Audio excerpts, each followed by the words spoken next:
Hey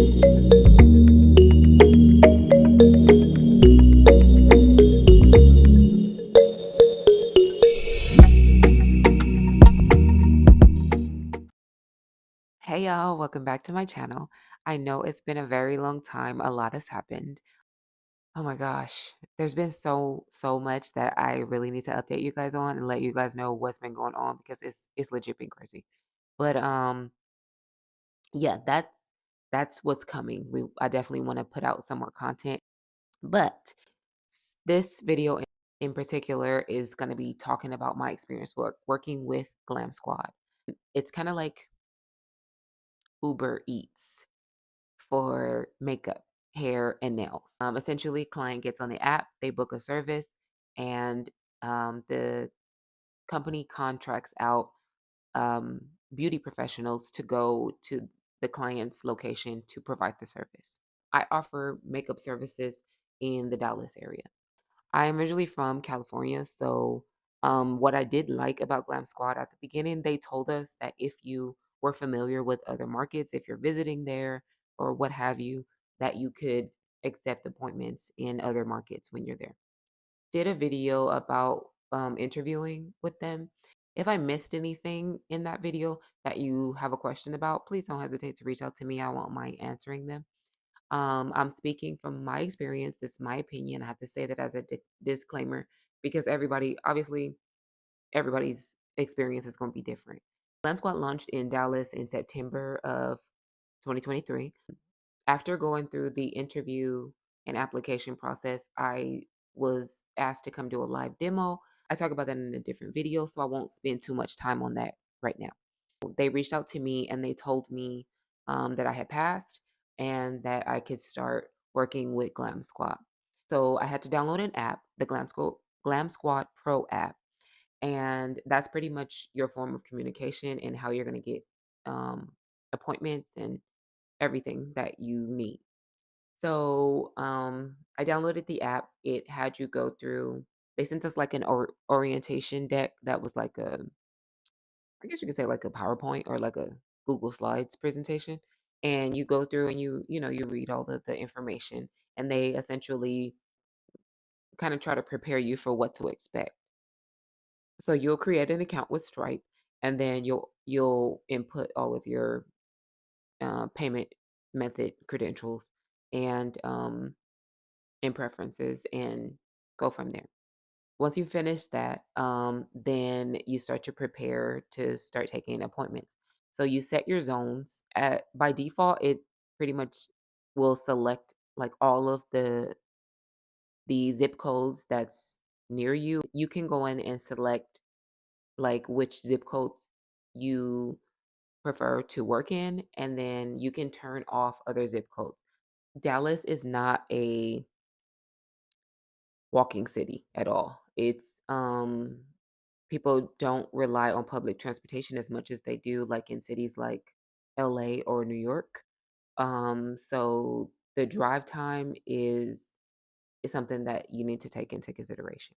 So depending on where you are located, that's definitely something you want to um consider when you are selecting zones. Let's say that you have a cosmetology license, so you can do hair, nails, or makeup. um, they only let you do one service, provide one service at a time. So you can't do both or all three.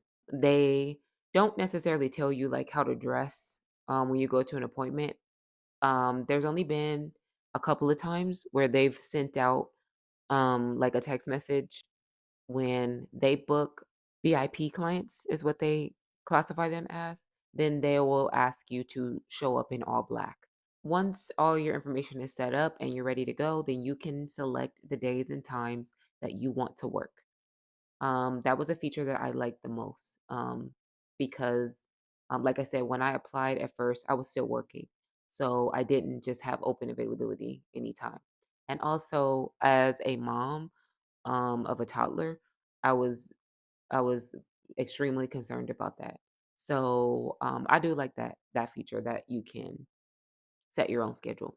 They require you to have all of the equipment and tools and products that you need to, perform the service. The way that GlamSquad works is when you receive an appointment, you'll receive like a text message and email depending on your notifications that you have set up. I have my alerts set to email and text just in case one of them is tripping. You'll have a link to open up the app. And in the text message, it'll tell you the day, the time, and the address. So you open it up, it gives you the name of the client, it gives you the address, and it gives you the type of service that you're going to be providing. So in my case, it'll tell me if I'm doing everyday makeup, it'll just say makeup, or if I'm doing special occasion or wedding makeup. For everyday makeup, I know that those appointments are usually like 30 to 45 minutes. Like a regular makeup application, they allow 1 hour. Special occasion makeup and wedding, they allow an hour and a half. So I am a bridal makeup artist, so I was interested in joining the wedding team. So that was a separate process that I had to go through, and I had to get certification. So once I applied, they asked me to upload examples of my work. And um, then once selected, then they had me do a certification class. So I took the class over Zoom, and um, we watched a pro MUA apply a bridal look to a model, and they talked to us about different techniques, and um, they explained the different products that they use. They have a partnership with Makeup Forever, and so the MUA was using Makeup Forever products, and then we got a discount code for Glam Squad Pros that we could get like a pretty good discount off of Makeup Forever products so we could stock our kit. So I bought a couple of palettes and a couple of things, and um, I thought that was cool. Um, what else? They did offer my group a $100 like bonus, if you will, at the very beginning. So I got an additional $100 with my first payment um, because it was for passing the live demo. And for my group, we did live demos. We went to an Airbnb. It was a little sketchy, but we went to an Airbnb and then we set up our models. They told us to do a soft glam look, and then they told us to do a full glam look, like to convert that look into a nighttime Hollywood glam type of thing. I took my sister, um, and it ain't nothing wrong with cheating a little bit. Like take somebody who you know that you can work well with, and that whose skin you know, and who you can work efficiently and quickly with, because they do take that into account to see how quickly you work, to see if you're using proper sanitation protocols and procedures, and if you how you're working, how you're moving. So I would take all of that into consideration. If you are planning to interview, I would definitely say be mindful of what you're wearing. I don't think it hurts to show up in all black because that's the standard. I definitely would say pay attention to the timing on the service. And I think they do that because, like I said, they allow different time increments, depending on the service that you're going to be providing. But an hour and a half is the most that I've been allotted. And I remember one of my first, early on, um, the client was a little difficult, and it took longer than I expected. And so I told them, like, oh, my appointment ran over like 30 minutes. And they was like, what happened? What, why would it run over 30 minutes? And I freaked out, like thinking like, oh shoot, I'm not gonna get no more jobs. But they were cool about it. I explained, here's the thing.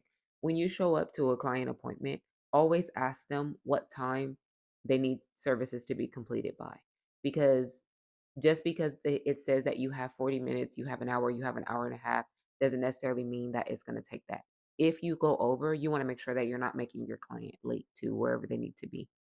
And a lot of the times, clients will book appointments very close to the time when they need to either leave or the time like when their event starts because they just underestimate the time.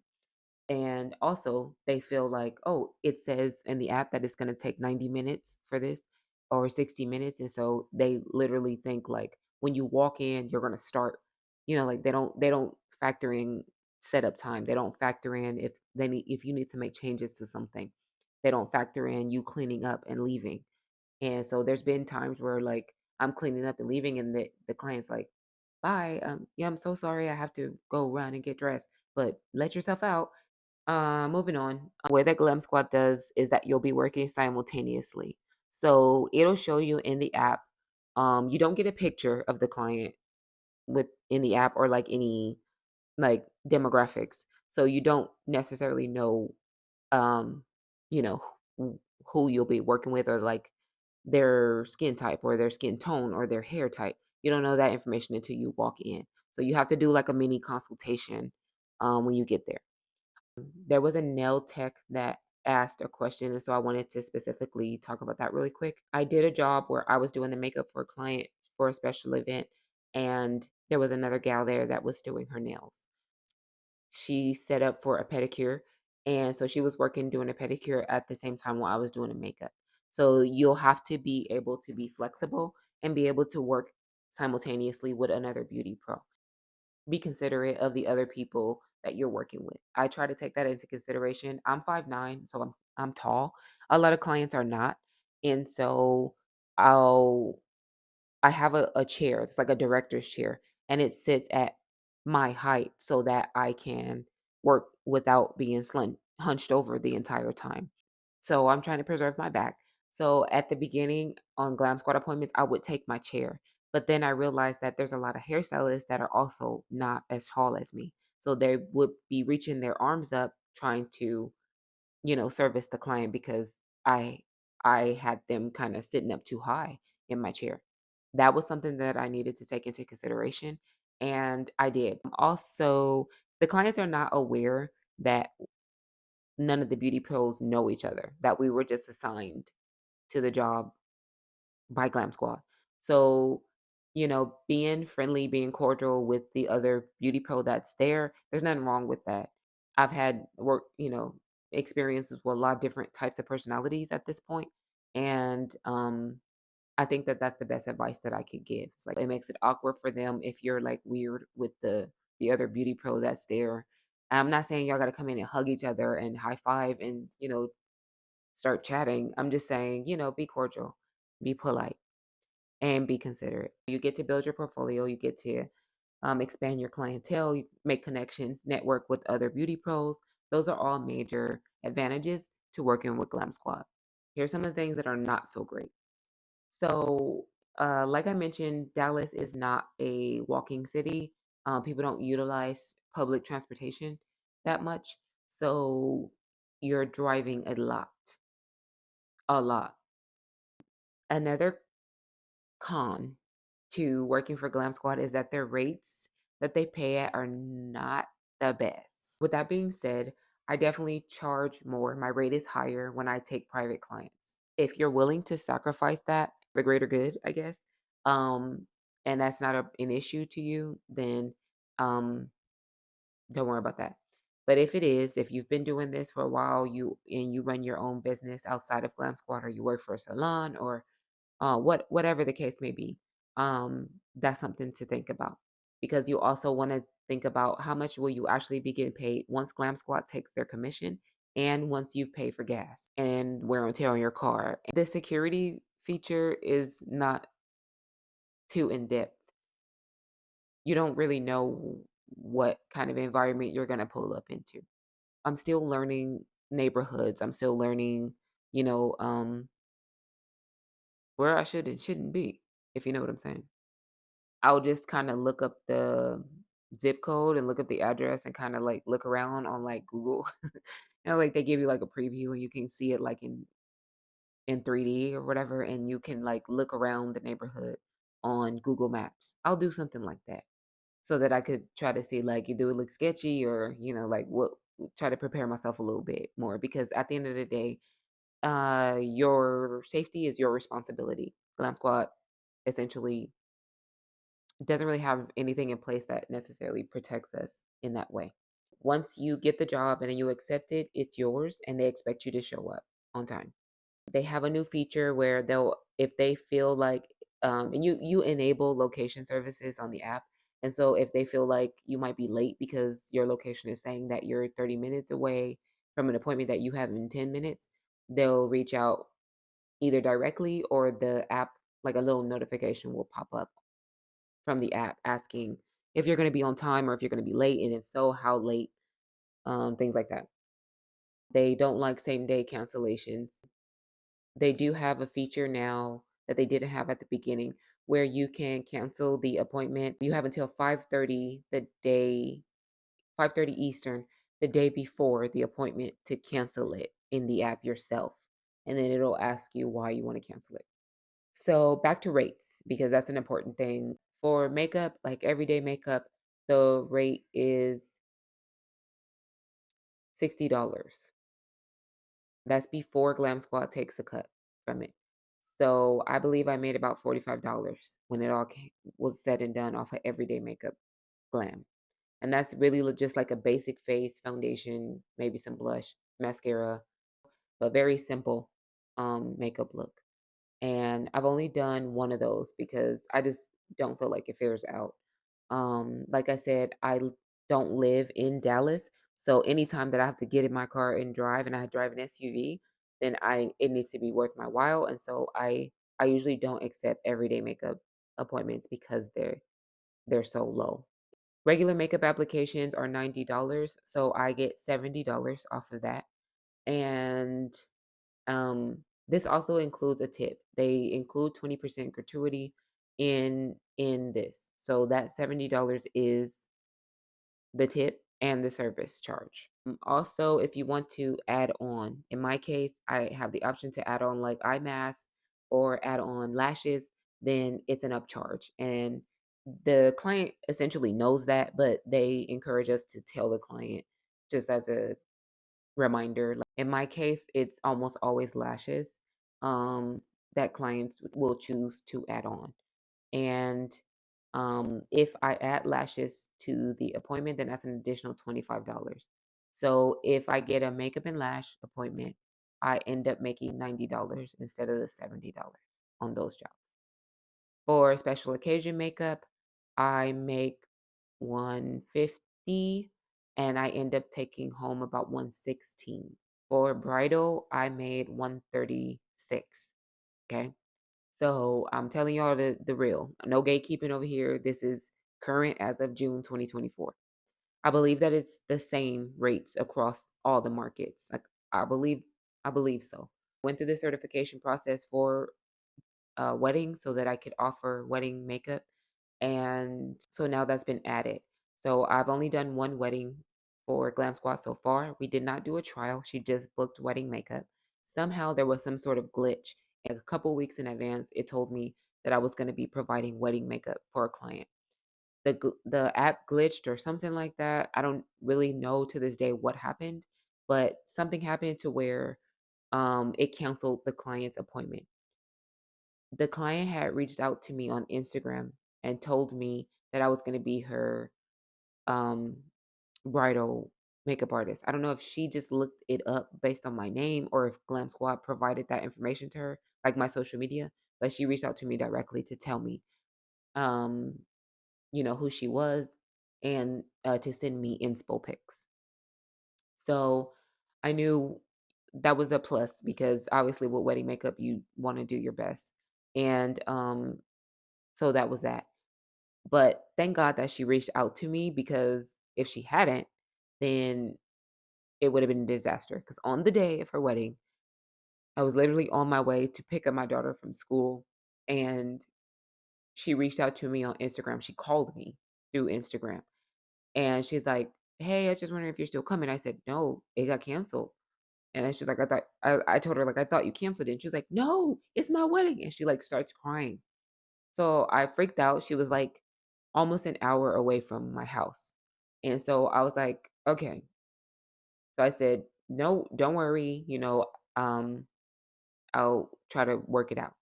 So GlamSquad doesn't have a phone number that you can call. They have a like where you can text or email. So I text them, tell them the situation, and then luckily I had made friends with the hairstylist because I remember seeing her on the same job. And so I told her, I reached out to her and I said, hey, I thought that the appointment was canceled for the bride, but she just called me and she's wondering where we are. And she was like, oh my gosh, I thought it was canceled too. On my side, it showed canceled. I said, are you prepared? And she said, not really. And she was like, what do you think we should do? And I said, I reached out to GlamSquad. I haven't got a response. That's a downside, to only having text and email capability. Um, but I said, I mean, we can just go. She would essentially have to be willing to pay our rate and, um, you know, be subject to our booking policies because at this point we hadn't got any direction from Glen. So I just was like, you know what? This lady called me. She was crying. I felt bad. I was like, let me go over here. Finally, Glam Squad gets back to me. They say, give us a moment to like figure out what's going on. Long story short, they don't tell me until I'm already in transit over there, like, sorry, we're putting this back on your calendar. So I was like, okay. So um they didn't tell us like what happened or anything. So we get over there and we start doing her makeup and hair. And she's just like telling us like that Glam Squad essentially apologized and offered to give her like a percentage off of her rate. And so we were like, okay. And we provided the service. She was happy, but that was a lot. And we did ended up we were there for about 2 hours. And it was crazy. So I ended up getting really sick that night. That was just a lot. So the downside, they could be a little bit better with their communication. That's something that like if you are experiencing an emergency or something that you need immediate help with, you ain't gonna get it because you're waiting for them to respond to text messages or emails while you're on the job. So that's a bit much. Um, like you're going into hotel rooms or going into people's homes, and essentially, you're putting yourself at risk every time that you do it. I do think that not having access to an emergency line is a no-no. Like that's crazy. And so that is a feature that I think that they should like implement immediately. Some sort of hotline that beauty pros can call and we can have like a solution right away. You do have the ability to network with the clients. They do encourage you to um, request that the client books you through GlamSquad directly versus, outside of GlamSquad. I'm assuming I haven't booked any clients that have requested me to come provide a service outside of GlamSquad. They've asked me in the app. I would assume that the clients would expect you to honor GlamSquad pricing or that, they wouldn't be willing to pay your rate, especially if it's higher. I don't see that working out that way, but maybe somebody has had that experience. But that's pretty much been my experience with them. I think overall that they need to raise rates so that we can feel like our work is valued. I also think they need to clearly define um and give us a space to be able to back this up. Clearly define the service that you're going to be provided. In my case, for makeup, there's a lot of times where clients book basic makeup, and then when I get there, they're asking for glitter or jewels or like like a specialty look, like a nighttime look, or um, what have you, or tattoo covering, or um, they want you to like put foundation on their chest and arms and there was a client that literally had like a tanning um lotion that she purchased, and she asked me like to apply it. There's extras that essentially um clients will request, and I don't know if some of them are aware or not, but we're not being compensated for that kind of stuff. I think we should be compensated for travel. I think if they raise the rates, it could kind of be like included in that rate, because especially with gas prices being where they are, it's just not good. That's been my experience. I still work with them from time to time. It's nice to open it back up when I'm going through slow periods, or when if I'm doing nothing that day, you can opt into same day appointments, and they'll send you appointments. They'll automatically accept appointments that become available throughout the day. But coming from someone who used to do Uber Eats and like Postmates, things like that, that's definitely what it's giving.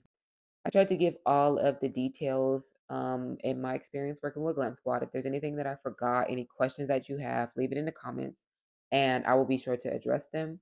And I will be back soon with another video just talking about the makeup artist business and how things have been going in general and what I'm working on. I promise I won't stay away for another year. But just bear with me. And I appreciate you watching all the way through. And yeah, let me know what y'all think. Don't forget to subscribe. Don't forget to like. Don't forget to comment. Okay, thanks for watching. See you in my next video.